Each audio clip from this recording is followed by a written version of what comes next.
pésimos gobiernos han existido, pero pocos logran igualar al de Gustavo Petro, que podría considerarse el peor después del dejado por Juan Manuel Santos, del cual no entraremos a debatir acá de cómo traicionó al país y le entregó todo a las FARC.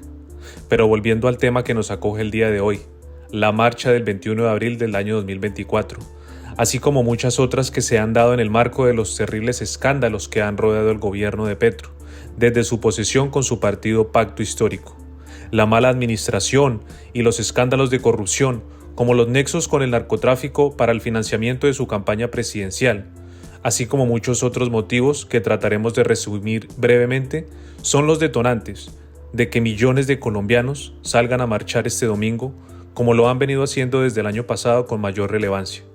Así como se ha venido viendo que los mismos votantes del llamado cambio se han visto arrepentidos al atestiguar la nefasta administración y el pago de favores descarados que ha realizado el gobierno de Colombia.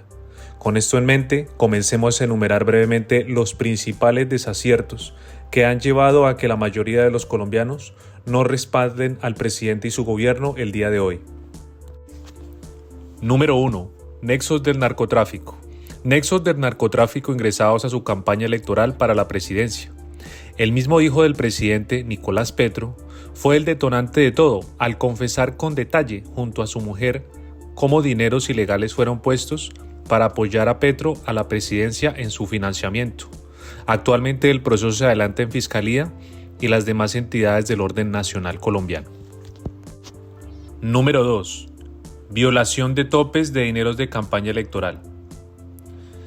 Estos topes de dineros que fueron violados no fueron reportados asimismo ante el Consejo Nacional Electoral, que es el órgano que vigila que las elecciones sean transparentes de elección popular. Se adelanta un proceso en esta entidad por estos mismos hechos. Número 3. La reforma a la salud. Aunque fue rechazada y archivada en el Congreso de la República democráticamente, igualmente el presidente Petro, en represalia, intervino varias de las entidades prestadoras de salud, conocidas como EPS, por medio de la Superintendencia de Salud, así como de no realizar los respectivos pagos para dejarlas sin solvencia económica y generar una crisis en el sector salud, y así justificar en presentar una reforma de 180 grados al actual sistema de salud por un modelo decadente que ya se intentó en el pasado y no fue eficiente, conocido como el Seguro Social. Si quieren conocer a profundidad el proyecto, pueden remitirse al proyecto de ley en la Gaceta del Congreso de la República, donde puede ser consultado. Número 4. Retirar sin justificación decenas de altos oficiales de las fuerzas militares. Acá se tiene en cuenta que es tanto Ejército, Armada, Fuerza Aérea y Policía, justo después de su posesión, porque recordemos que Petro en el pasado fue un guerrillero del M-19, que fue un grupo criminal desmovilizado el 8 de mayo de 1990, quienes cometieron graves delitos, tales como la toma del Palacio de Justicia, donde masacraron a los magistrados, así como la toma de la Embajada de la República Dominicana, entre otros tantos actos. Al no ser afecto a las tropas, no da ningún respaldo a las mismas, y tampoco adelanta ninguna acción de seguridad en contra de los grupos armados ilegales que actualmente controlan más el país, extorsionándolo y asesinando día a día a la población colombiana, que no cuenta con un respaldo de la fuerza pública en absoluto. En este mismo sentido, pasamos al siguiente punto. Número 5. Inicio de procesos de paz o diálogos de paz con los grupos terroristas y criminales colombianos sin ninguna garantía de verdadera justicia. Estos diálogos entre el gobierno nacional y las disidencias de las FARC, como adelantado con el ELN, son dos de los grupos que han realizado mayor cantidad de delitos consagrados en el Código Penal colombiano durante más de 20 años. Recientemente, destacado una de las mayores barbaridades fue el asesinato de jóvenes adolescentes que se preparaban en la Escuela de Policía de Bogotá, General Santander, cuando un carrobomba acabó con la vida de muchos y dejó heridos a tantos otros, destruyendo familias y sueños enteros de por vida. Pero al presidente Petro no le importa en absoluto el dolor de cada una de estas familias, quienes sufren al día de hoy por estos atentados del ELN, quien ha asesinado, torturado, violado, reclutado menores para la guerra, sembrado el terror en Colombia durante generaciones, al igual que las disidencias de las FARC. Pero aún así, el gobierno no parece interesar para la justicia de estas personas, sino buscar favorecer a los grupos criminales de los que fue parte alguna vez en su pasado. Número 6. Buscar el decrecimiento de la economía colombiana. Tales fueron las palabras directas y a través de su exministra Irene Vélez, Minminas, o Ministerio de Minas y Energías, en donde afirmó que buscaba que el país decreciera económicamente y que no siguiera prosperando hacia adelante, como se hace en un racional modelo liberal y económico de capitales para que la economía avance y asimismo se recaudan los impuestos para que el país pueda prosperar por parte de los contribuyentes. Esto genera pavor entre los inversores y por eso mismo muchas empresas han abandonado el país, creando incertidumbre si el país será sumido en una economía pobre y sin recursos, como la venezolana, que mantiene uno de los mayores índices de pobreza en el mundo y de la región suramericana. Número 7. Alza en los precios de la gasolina. El gobierno se ha caracterizado porque a lo largo del mismo ha aumentado el precio del crudo, como lo ha declarado en repetidas ocasiones.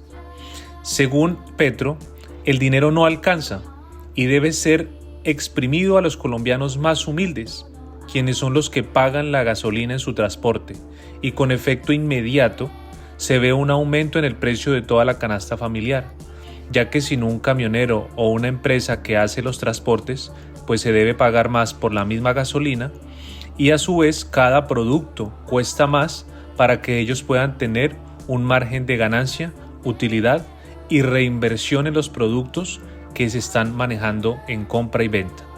Asimismo, los precios de los pasajes terrestres lógicamente aumentarán sin duda, siendo esta medida económica muy dañina para los colombianos de a pie. Número 8. Pagar 1 millón de pesos a los criminales para que dejen de matar. Esta es una de las medidas totalmente irracionales para controlar el crimen y que lo que hace es que se usa como excusa para tener más adeptos comprados que puedan votar por él en cada contienda electoral y regional. En el decreto se deja claridad cómo se le consigna el dinero a estos jóvenes en paz, que es el nombre del programa del gobierno, para que no cometan delitos. Como si los delincuentes fueran a dejar su vida delictiva si antes les están dando regalos y premios por ser como son. Pasemos al siguiente punto. Número 9. Apoyar a la dictadura de Venezuela en cabeza de Nicolás Maduro. Actualmente el gobierno mantiene oprimido a su pueblo y encarcela, inhabilita y tortura a todos los que se oponen políticamente, tal como lo hizo recientemente con la señora María Corina Machado y muchos otros candidatos en el pasado a quienes se encarceló y que aún mantiene bajo el terror para que no salga Maduro del poder. De la misma forma, Venezuela siempre ha sido acusada de tener nexos directos con grupos narcoterroristas que lo apoyan para mantenerse en el poder. Pues el presidente Petro apoya a Venezuela abiertamente y recientemente ha anunciado varias medidas que buscan mejorar las relaciones comerciales entre ambos países, dándole un alivio económico y político a Venezuela con su respaldo para que siga delinquiendo. En consonancia con lo anterior, Petro, a través de su canciller Murillo, ha anunciado que acogerá legalmente y dará todo el soporte a los migrantes venezolanos, quienes han aumentado el pie de crimen en las principales ciudades del país como Bogotá, a través de grupos criminales, dentro de los que se destaca el Tren de Aragua y tantos otros que no son tan conocidos. Pero de acuerdo a los recientes intereses del gobierno y su agenda política, sirve apoyar a estos inmigrantes para que respalden sus acciones que van en contra del pueblo colombiano. Número 10. creó un ministerio progresista llamado Ministerio de la Igualdad. En este ministerio se creó para nombrar a todas las personas a las que le debía favores de su gobierno y al mismo tiempo creó una duplicidad de cargos al nombrar como ministra a la señora Francia Márquez, que a su vez es la vicepresidenta del gobierno nacional. Pero contra todo pronóstico jurídico se realizó la creación de este ministerio, asignándole sumas exorbitantes de dinero para no desempeñar ninguna actividad de trascendencia que ayude a los colombianos de a pie en su día a día. Incluso sus funciones no son claras y son ambiguas, porque el mismo ministerio no hace nada realmente. Prueba fáctica de ello es que la ejecución de su presupuesto en las supuestas actividades que tiene que hacer no le alcanza ni a cubrir el 1% de ejecución de todo el presupuesto del cual dispone. Sí, escuchó bien, el 1%. Ni siquiera se ha ejecutado eso. Podría seguir todo el día con los demás escándalos que saca el gobierno día tras día con sus pésimos ministros que no cuentan con el mérito ni la preparación para los cargos que ejercen al día de hoy.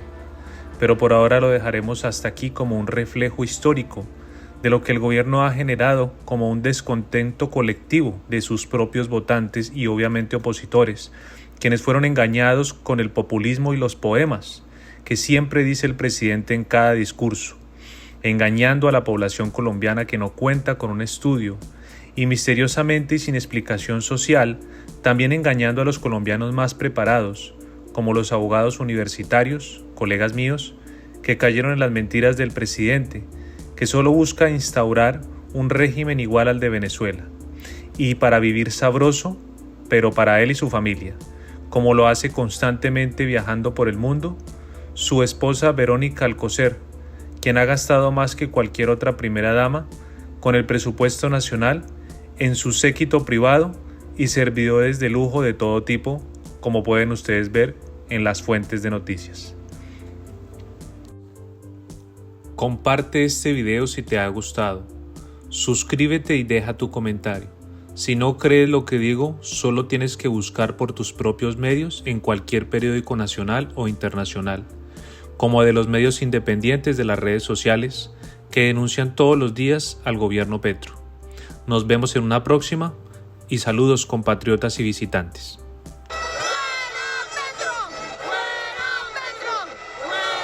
Estamos en la casa de Petro en el plantón.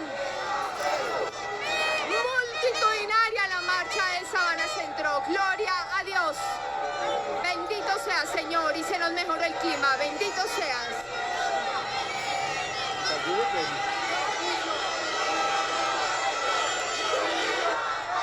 Multitudinaria, hermanos. Miren eso hacia allá.